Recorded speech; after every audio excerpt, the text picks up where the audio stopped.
Good morning and happy blessed Friday. I learned so much and I've learned so much working with couples and families and individuals and watching a lot of processes play out before my very eyes. And I learned a lot through arguments.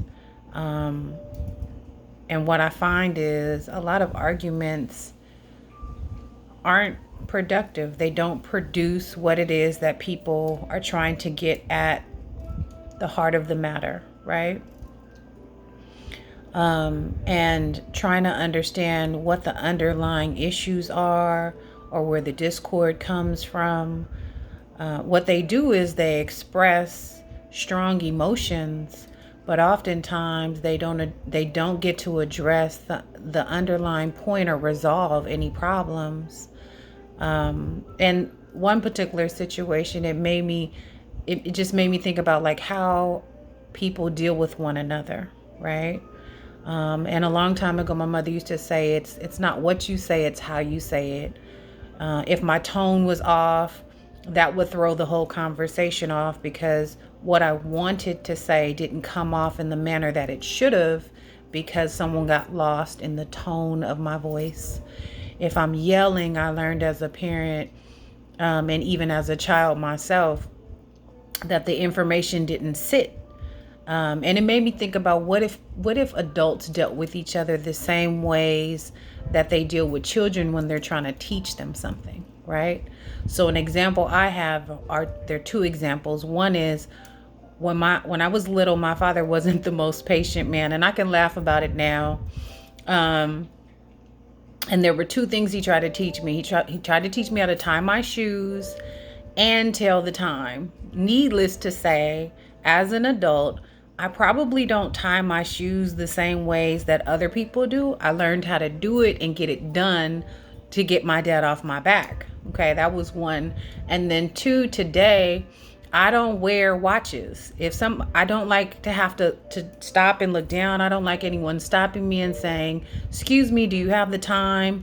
Because it brings up those things. And I learned how to tell time. That's the result of being yelled at or someone being impatient when trying to teach me something.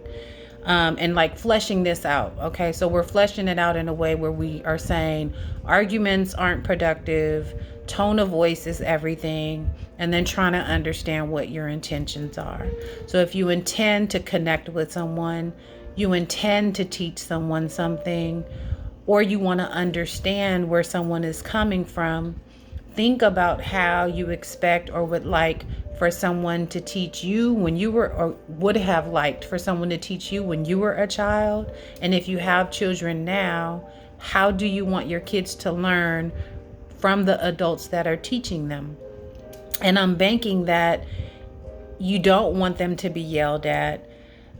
There's a lot of results of like understanding that when someone yells, I don't know how much information actually gets taken in. I mean, I can speak to that. I realize that I got the point, but it took a lot longer. Had my father was more of a patient man, maybe the information would have came through differently.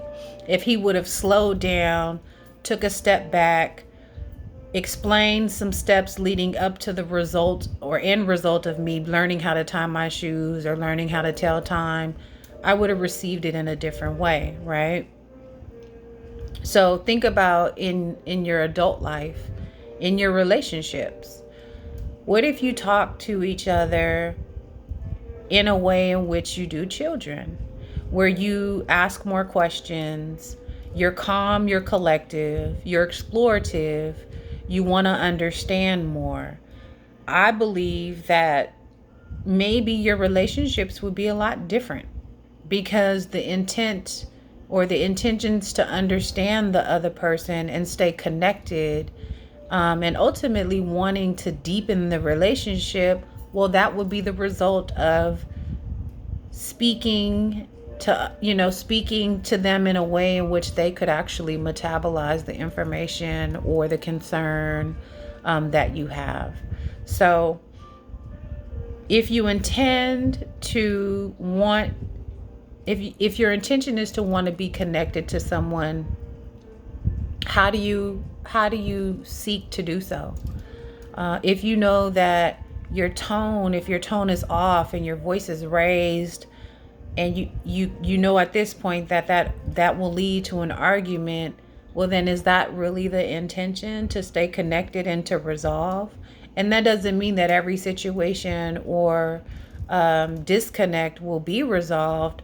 Often you will learn more about the person and yourself.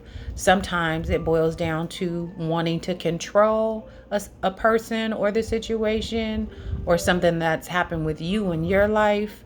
But the idea is to check your tone, check how the words that you're using, be more intentional if your desire is to remain connected and to deepen your relationships. Thank you for listening. I love you. Happy Blessed Friday.